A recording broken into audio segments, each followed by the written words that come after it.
নমস্কাৰ বন্ধুসকল, আসাম ষ্টাডি 365 লৈকে আপোনালোকক স্বাগতম জনাইছোঁ। আৰু অসমৰ ইতিহাস থ্ৰু MCQs ডেইলি 20টা সিৰিজলৈকে আমি আপোনালোকৰ স্বাগতম জনাইছোঁ। আৰু আজি 5 নম্বৰ ক্লাছ, আৰু মাজতে দুদিন আমাৰ অলপ গ্যাপ গৈছিলে টেকনিক্যাল কিছুমান ৰিজনৰ কাৰণে। বাট আমি আজি আকৌ উভতি আহিছোঁ আমাৰ এই 20টা MCQ লৈকে, আৰু আমি ডাইৰেক্টলি প্ৰথম কুৱেশ্যনটোলৈকে যাওঁ। প্ৰথম কুৱেশ্যনটো কৈছে, উমাচল শিলৰ শিলালিপিৰ বিষয়ে তলৰ কোনটো শুদ্ধ? অসমত আৱিষ্কাৰ হোৱা আটাইতকৈ প্ৰাচীন ইপিগ্ৰাফিক উৎস। এই শিলালিপিৰ লিপি গুপ্ত লিপিৰ পূৰ্বৰ বৈচিত্ৰ্যৰ ভাষা আৰু সংস্কৃত গদ্য। শিলালিপিত বালাৰামৰ চিত্ৰ আছে। তো তলত উঠিছে 1 নম্বৰটো, 2 নম্বৰটো, 3 নম্বৰটো নে 1, 2, 3 গোটেইকেইটা শুদ্ধ। তো ইয়াৰে এনচাৰটো হ'ব আমাৰ 1, 2, 3 তিনিওটাই শুদ্ধ। ঠিক আছে। তো অসমৰ আৱিষ্কাৰ হোৱা আটাইতকৈ প্ৰাচীন ইপিগ্ৰাফিক উৎস হ'ব কোন? সেইটো হ'ব উমাচল ৰক ইনস্ক্ৰিপশ্যন। ঠিক আছে। দ্বিতীয়তে এই শিলালিপি লিপিটো কি? গুপ্ত লিপিত লিখা আছিল। আমি অলৰেডি আগৰ ক্লাছতো কৰিছোঁ। বাট আজি কি আছিল আমাৰ এইটো এটা সোঁৱৰণি আছিল আমাৰ, যে যোৱা ক্লাছত আমি এইবিলাক কৰিছিলোঁ। ঠিক আছে। তো নেক্সট, তলৰ কোনটো বিৰুদ্ধে যুঁজিবলৈ সুস্থিত বৰ্মনে মৌখাৰী বংশৰ লগত মিত্ৰতা কৰিছিল? তো সুস্থিতা বৰ্মনে তলৰ কোনটো ডাইনেষ্টিৰ লগত মিত্ৰতা গঠন কৰিছিল? সেইটো দিছে ম্লেচ্ছা ডাইনেষ্টি, গৌৰ কিং, গুপ্ত এম্পায়াৰ নে ওপৰ এটাও নহয়। ঠিক আছে। মৌখাৰী বংশৰ লগত যেতিয়া সুস্থিত বৰ্মনে কি কৰিছিল, আপোনাৰ মিত্ৰতা কৰিছিল, কোনটো বংশক হৰাব বিচাৰিছিল, কোনটো বংশৰ লগত যুদ্ধৰ কাৰণেহে তো কৰিছিল? এনচাৰটো হ'ব আমাৰ গৌৰ কিং। ঠিক আছে। তো গৌৰ কিঙৰ প্ৰথম ৰজা কোন আছিল? সেইটো আমি অলৰেডি আগৰ ক্লাছবিলাকত কৰিছোঁ। অনুগ্ৰহ কৰি আগৰ ক্লাছটো চাই ল'লে ভাল হ'ব। ঠিক আছে। নেক্সট চাওঁ, তলৰ সকলৰ ভিতৰত কোন আছিল বৰ্মন বংশৰ প্ৰতিষ্ঠাপক? বৰ্মন বংশৰ প্ৰতিষ্ঠাপক কোন আছিল? আমি সকলোৱে জানো সেইটো আছিল পুষ্য বৰ্মন। 4 নম্বৰটো, পৌৰাণিক ৰজা নৰকাসুৰ, ভগদত্ত আৰু বজ্ৰদত্তৰ পৰা বংশধৰ বুলি দাবী কৰা প্ৰথমজন কামৰূপৰ ৰজা তলৰ কোন আছিল? ঠিক আছে।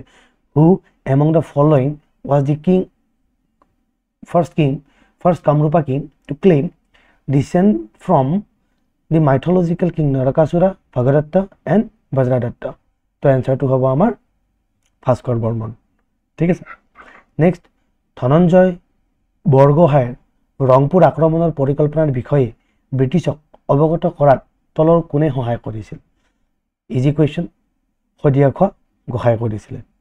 নেক্সট, তলৰ কোনটো ঔপনিৱেশিক অসমৰ প্ৰথম ৰাজনৈতিক সংঘ? মানে কলনিয়েল অসমৰ সময়ত কোনটো পলিটিকেল এছ'চিয়েশ্যন প্ৰথমতে গঠন হৈছিল? অসম জাতীয় আন্দোলন, সাৰ্বজনীন সভা অফ যোৰহাট, অসম ছাত্ৰ সন্মিলন নে ওপৰৰ এটাও নহয়? এনচাৰটো হ'ব বি, সাৰ্বজনীন সভা অফ যোৰহাট। তো কিছুমান ইম্পৰ্টেণ্ট কুৱেশ্যন এইবিলাক মনত ৰাখিব। 1884 চনত জগন্নাথ বৰুৱাই কি কৰিছিল? সাৰ্বজনীন সভা অফ যোৰহাটটো গঠন কৰিছিল। তো এইটো আপোনাৰ কেতিয়াবা বেয়া সময়ত কাম দি দিব। 1884 চনত কেতিয়া হৈছিলে? 1884 চনত হৈছিলে। নেক্সট আহোঁ, তলত উল্লেখ কৰা সকলৰ ভিতৰত কোন আছিল অসম সন্থাৰ প্ৰথম নিৰ্বাচিত সভাপতি? অসম সন্থা মানে অসম এছ'চিয়েশ্যন। তো ৰাজা প্ৰভাত চন্দ্ৰ বৰুৱা, গোপীনাথ বৰদলৈ, জগন্নাথ বৰুৱা নে মাণিক চন্দ্ৰ বৰুৱা? এনচাৰটো হ'ব ৰাজা প্ৰভাত চন্দ্ৰ বৰুৱা। ঠিক আছে। তো ৰাজা প্ৰভাত চন্দ্ৰ বৰুৱা কৰিছিল আছাম এছ'চিয়েশ্যনৰ হেৰি আছিল। তো 1903 চনত অসম সন্থা গঠন হয়। মনত ৰাখিব, 1903 চনত গঠন হৈছিলে। আৰু 1905 চনত অনুষ্ঠিত প্ৰথম অধিৱেশনত প্ৰভাত চন্দ্ৰ বৰুৱাক সভাপতি, জগন্নাথ বৰুৱাক উপসভাপতি আৰু মাণিক চন্দ্ৰ বৰুৱাক সাধাৰণ সম্পাদক হিচাপে নিৰ্বাচিত হৈছিল। ঠিক আছে। তো এইখিনি বস্তু আপোনালোকৰ এটা ক্ৰক্স মনত ৰাখিব। কেতিয়াবা বেয়া সময়ত বা কিছুমান যদি ডাইৰেক্ট স্পেচিফিক কুৱেশ্যন আহে, তো এইটোৰ পৰা আপোনাৰ লাভ হ'ব। কাইণ্ডলি নোট বনাই থৈ দিব। তো নেক্সট, অসম সন্থাৰ প্ৰথম সংঘৰ বিষয়ে তলৰ কোনটো শুদ্ধ? একচুৱেলি সংঘটো নালাগে, কোনটো শুদ্ধ? তলত দিয়া এই আছাম এছ'চিয়েশ্যনৰ বিষয়ে কোনটো শুদ্ধ? It was held in Jorhat in 1902। ঠিক আছে। ই যোৰহাটত হৈছিল 1902 চনত। It was held in Dibrugarh in 1905 নে ডিব্ৰুগড়ত হৈছিল 1905 চনত? It was held in Guwahati in 1907 নে 1907 চনত গুৱাহাটীত হৈছিল? নে ওপৰৰ এটা নহয়? এনচাৰটো খুব ইজি, এনচাৰটো হ'ব বি, ই ডিব্ৰুগড়ত হৈছিল 1905 চনত। ঠিক আছে। তো এই 5 চনটো মনত ৰাখিব যে 1905 চনত অসম এছ'চিয়েশ্যনৰ প্ৰথম সভা হৈছিল। তো আমিতো অলৰেডি যোৱা কুৱেশ্যনটোতো চাইছোঁ যে 1903 চনত ই গঠিত হয় আৰু 1905 চনত প্ৰথম অধিৱেশন হয়। আৰু ক'ত হৈছিল সেইটো আমি গম পালোঁ এতিয়া ডিব্ৰুগড়ত হৈছিল। ঠিক আছে। নেক্সট, পিছৰ কোনটো বছৰত অসম সংঘ অসম প্ৰদেশ কংগ্ৰেছ কমিটিৰ লগত একত্ৰিত হ'ল? ঠিক আছে, in which of the following year, মানে কোনটো বছৰত অসম সংঘ অসম প্ৰদেশ কংগ্ৰেছ কমিটিৰ লগত একত্ৰিত হৈছিল? ঠিক আছে, তো এনচাৰটো কি হ'ব আমাৰ ইয়াৰে? এনচাৰটো হ'ব 1921 চনত। 1921 চনত অসম সংঘ আৰু অসম প্ৰদেশ কংগ্ৰেছ কমিটি একত্ৰিত হৈছিল। নেক্সট, তলৰ সকলৰ ভিতৰত অসম প্ৰদেশ কংগ্ৰেছ কমিটিৰ প্ৰথম সভাপতি কোন আছিল? গোপীনাথ বৰদলৈ, কুলধৰ চলিহা, তৰুণৰাম ফুকন, জগন্নাথ বৰুৱা। বহুত ইজি কুৱেশ্যন, এইটো আছিল কুলধৰ চলিহা। কি আছিল এইটো? প্ৰথম প্ৰেচিডেণ্ট আছিল কৰ? অসম প্ৰদেশ কংগ্ৰেছ কমিটিৰ, মনত ৰাখিব। Mahatma Gandhi visited Assam in which of the following year? তলৰ কোনটো বছৰত মহাত্মা গান্ধীয়ে অসম ভ্ৰমণ কৰিছিল? তাৰপিছত কোনটো নহয়? তলৰ কোনটো বছৰত মহাত্মা গান্ধীয়ে অসম ভ্ৰমণ কৰিছিল? 1921, 26 আৰু 34। 1921, 26, 29, 1921, 24, 28, 1922, 25 আৰু 34। ঠিক আছে, আমি প্ৰথমতে জানো যে 1921 চনততো আহিছিলে, লগতে 1926 চনত আৰু 1934 চনত আহিছিল। তো অপশ্যনটো হ'ব এ। মনত ৰাখিব, মহাত্মা গান্ধী এই তিনিটা চনত অসমলৈ আহিছিল। নেক্সট, তলৰ কোনটো আন্দোলনত ভোগেশ্বৰী ফুকনিৰ মৃত্যু হৈছিল? তো কুইট ইণ্ডিয়া মুভমেণ্টত, চিভিল ডিছঅবিডিয়েণ্ট মুভমেণ্টত, নন কোঅপাৰেশ্যন মুভমেণ্টত, নে নান অফ দিছ? এনচাৰটো হ'ব quit India movement. Quit India movement কেতিয়া হৈছিল? 1942 চনত। তো 1942 চনত যেতিয়া সেই ভোগেশ্বৰী ফুকনি গৈছিল, তেতিয়া এটা ল'ৰা ছোৱালীও আছিল লগত, নে ল'ৰা আছিল, ইনফেণ্ট মানে কেঁচুৱা বাচ্চা। তো সেই কেঁচুৱা বাচ্চাটোৰ লগত লৈ তেওঁ কি কৰিছিল? ভোগেশ্বৰী ফুকনিয়ে আমাৰ কুইট ইণ্ডিয়া মুভমেণ্টত যোগদান কৰিছিল, আৰু সেইখিনি সময়তে গুলীচালনাত কি হয়? তেওঁৰ মৃত্যু ঘটিছিল। কন্দৰ্পেশ্বৰ ৰজা হিচাপে প্ৰতিষ্ঠা কৰা পৰিকল্পনাৰ বাবে তলৰ কোনজনক বা কাক আন্দামানলৈ পঠোৱা হৈছিল? তো শেখ ফৰমুদ আলী, কমলা বৰুৱা আৰু মণিৰাম দেৱান, বাহাদুৰ গাঁওবুঢ়া, নে শেখ ফৰমুদ আলী, আৰু নে অপৰৰ এটাও নহয়। এই তিনিটা অপশ্যনৰ কাক কন্দৰ্পেশ্বৰক ৰজা হিচাপে প্ৰতিষ্ঠা কৰাৰ পৰিকল্পনাৰ বাবে কি কৰিছিল? আপোনাক আন্দামানলৈকে পঠিয়াই দিছিল শাস্তি হিচাপত। তো সেইটো আছিল চি এনচাৰ। এনচাৰটো কি? বাহাদুৰ গাঁওবুঢ়া আৰু শেখ ফৰমুদ আলী।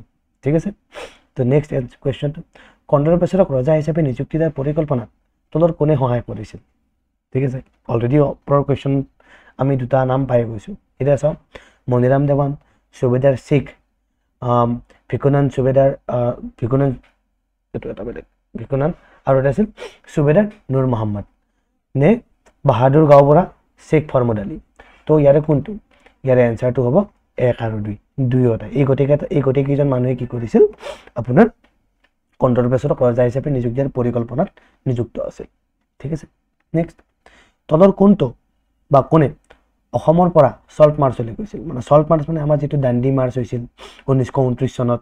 ঠিক আছে, আমাৰ পূৰ্ণ স্বৰাজৰ সময়ত 1930 চনৰ 1929 চনৰ সেই যিটো পূৰ্ণ স্বৰাজৰ এটা আমাৰ হেৰি চলি আছিল, তো সেইখিনি সময়ত কেতিয়া গৈছিল? তো চল্ট মাৰ্চ আছিল আমাৰ 24 দিনীয়া এটা মাৰ্চ আছিল। ঠিক আছে, তো কোনে গৈছিল? লীলাধৰ বৰুৱা, গোপীনাথ বৰদলৈ, তৰুণৰাম ফুকন, নে গোপীনাথ বৰদলৈ? এই ওপৰৰ এই তিনিটাৰ ভিতৰত কোনে গৈছিল? 1 নম্বৰ, 1, 3, 2, নে অকল 3, 2? কোনজন ব্যক্তিয়ে আমাৰ চল্ট মাৰ্চলৈ গৈছিল, দাণ্ডি মাৰ্চলৈকে? তো আমি এইটো এনচাৰ জানো, লীলাধৰ বৰুৱাদেৱে কি চল্ট মাৰ্চ, এই দাণ্ডি মাৰ্চৰ সময়ত কি আছিল? আমাৰ এই চল্টৰ যিটো এক্সট্ৰা টেক্স আছিল, সেই টেক্সৰ ওপৰত মহাত্মা গান্ধীয়ে এটা কি কৰিছিল? সত্যাগ্ৰহ কৰিছিল, আৰু সেই সত্যাগ্ৰহৰ সময়ত কোন গৈছিল? লীলাধৰ বৰুৱা অসমৰ পৰা গৈছিল। ঠিক আছে, তো নেক্সট, ব্ৰিটিছ যুগৰ তুলাৰাম সেনাপতিৰ বিষয়ে তলৰ কোনটো শুদ্ধ? ব্ৰিটিছ যুগৰ তুলাৰাম সেনাপতি, তো তুলাৰাম সেনাপতি আছিল কোন? Actually he was a Tiwa Lalung king, he was a Manipuri king. During his টেনিয়ৰ his kingdom was annexed two British East India company. মানে তো তিৱা লিলুং ৰজা আছিল, নে মণিপুৰী ৰজা আছিল, নে তেওঁৰ শাসনকালৰ সময়ত তেওঁৰ যিটো কিংডম আছিল, কিংডম মানে যিটো ৰাজত্বৰ মানে হেৰিটো আছিল, পৰিসৰটো আছিল, সেই পৰিসৰটো কি ব্ৰিটিছ ইষ্ট ইণ্ডিয়া কোম্পানীলৈকে কি হৈছিল? ব্ৰিটিছ ইষ্ট ইণ্ডিয়া কোম্পানীয়ে আবদ্ধ কৰিছিল। ঠিক আছে, তো এনচাৰ কোনটো শুদ্ধ? তো ইয়াৰ এনচাৰটো শুদ্ধ হ'ব 1 আৰু 3টো। তেওঁ কি আছিল? তিৱা লালুং কিং আছিল, মানে ৰজা আছিল, আৰু লগতে তেওঁৰ ৰাজত্বকালৰ সময়তে কি তেওঁৰ সেই যিটো কিংডম আছিল, কিংডমখিনি ব্ৰিটিছৰ ইষ্ট ইণ্ডিয়া কোম্পানীৰ আণ্ডাৰত গুচি গৈছিল। তলত উল্লেখ কৰা সকলৰ ভিতৰত কোন আছিল দায়েৰকী ব্যৱস্থাৰ সময়ত অসমৰ মন্ত্ৰী? এতিয়া দায়েৰকী ব্যৱস্থাটো কি আছিল? তো ডায়াৰকি ব্যৱস্থাটো এনেকুৱা এটা ছিষ্টেম আছিল য'ত এটা চেণ্ট্ৰেল আৰু ষ্টেট আমাৰ যেনেকুৱা আজিও ডায়াৰকি টাইপৰ এটা ব্যৱস্থা ডুৱেল গভৰ্ণমেণ্ট ছিষ্টেম এটা আছিল ঠিক আছে আপোনালোকৰ এই ডায়াৰকি ছিষ্টেমটো আপোনালোকে পলিটিকেল ছায়েন্সত পাই যাব পলিটি যেতিয়া পঢ়িব আপুনি যেতিয়া আমাৰ পিচ ইণ্ডিয়া এইবিলাক পঢ়িব তেতিয়া আপোনালোকে ডায়াৰকি ছিষ্টেমটো লাহে লাহে গম পাই থাকিব ঠিক আছে তো ডায়াৰকি ছিষ্টেমৰ সময়ত কোন আছিল একচুৱেলি অসমৰ মন্ত্ৰী প্ৰমোদ চন্দ্ৰ দত্ত আৰু গোপীনাথ বৰদলৈ তৰুণ ৰাম ফুকন আৰু ফৰুকুদ্দিন আলী আহমেদ কোন আছিল তো ওপৰৰ এই চাৰিটাৰ ভিতৰত কোন হয় তো এনচাৰটো হ'ল 1 নম্বৰটো প্ৰমোদ চন্দ্ৰ দত্ত কি আছিল অসমৰ ডায়াৰকি ছিষ্টেম যেতিয়া ষ্টাৰ্ট হৈছিল মানে ডায়াৰকি ছিষ্টেম মানে কি এটা আপোনাৰ চেণ্ট্ৰেল এটা থাকিব আৰু এই চেণ্ট্ৰেলৰ আণ্ডাৰত কি থাকিব এটা অট'নমাছ বডি হিচাপত কাম কৰিব তো এই দুটা লেভেলত কি হৈছিল পৰিচালনা হৈছিল এটা গভৰ্ণৰ যেটো অলৰেডি ইংৰাজৰ হাতত আছিল আৰু এটা আপোনালোকৰ ইলেক্টেড মানুহ নমিনেটেড মানুহ এটা আপোনাৰ এখন প্ৰদেশত সিলেক্ট কৰিব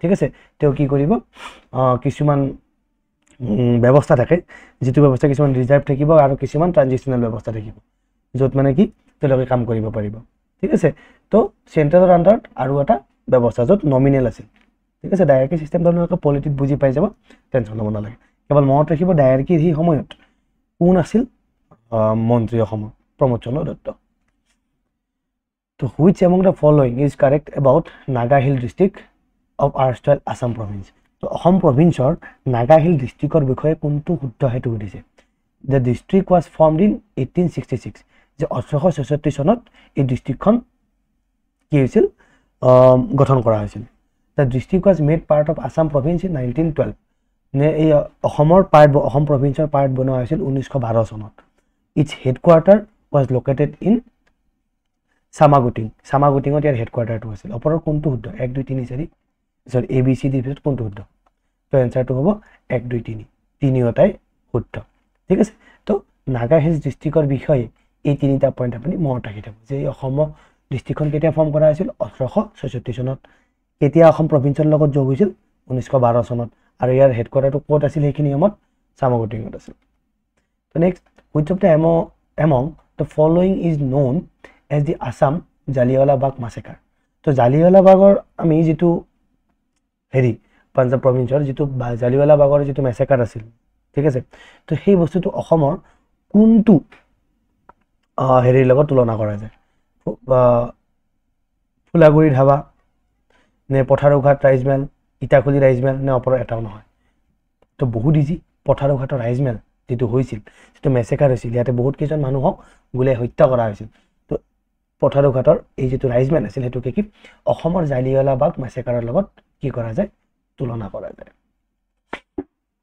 ঠিক আছে তো 28 জানুৱাৰী 1994 চনত 140টা পিজন পলিমে খেতিয়ক লেবাৰ ক্লাছৰ মানুহ killed here in an unprovoked police firing while protesting against enhanced revenue in পথাৰুঘাট ইয়াৰ মংগলদৈ তো পথাৰুঘাটত মংগলদৈ আছে থকা পথাৰুঘাটত যেতিয়া পিজেণ্টসকলে খেতিয়কসকলে ঠিক আছে তো কি কৰিছিল আমাৰ ট্যাক্স কালেকশন যেটো মানে আনপ্ৰেসিডেন্টেডলি বহুত বঢ়াই থৈ দিছিল ব্ৰিটিছসকলে যে বহুত ট্যাক্স লৈছিল তাৰে এগেইনষ্টত ল্যান্ড ৰেভিনিউ ট্যাক্সৰ এগেইনষ্টত যেতিয়া আমাৰ খেতিয়কসকলে আগবাঢ়ি আহি পথাৰুঘাটত কি কৰিছিল বিদ্ৰোহ কৰিছিল তেতিয়া পুলিশ ফায়াৰিঙত 28 জানুৱাৰীত 1894 চনত 140 জন পিজেণ্টৰ হত্যা হৈ গৈছিল ঠিক আছে তো এই বস্তুটো মনত ৰাখিব পথাৰুঘাটৰ তো লাষ্ট কোৱেশ্চনটো আজি চাও হু among the following was the governor of Assam during Quit India movement তো অসমত কুইট ইণ্ডিয়া মুভমেন্টৰ সময়ত ঠিক আছে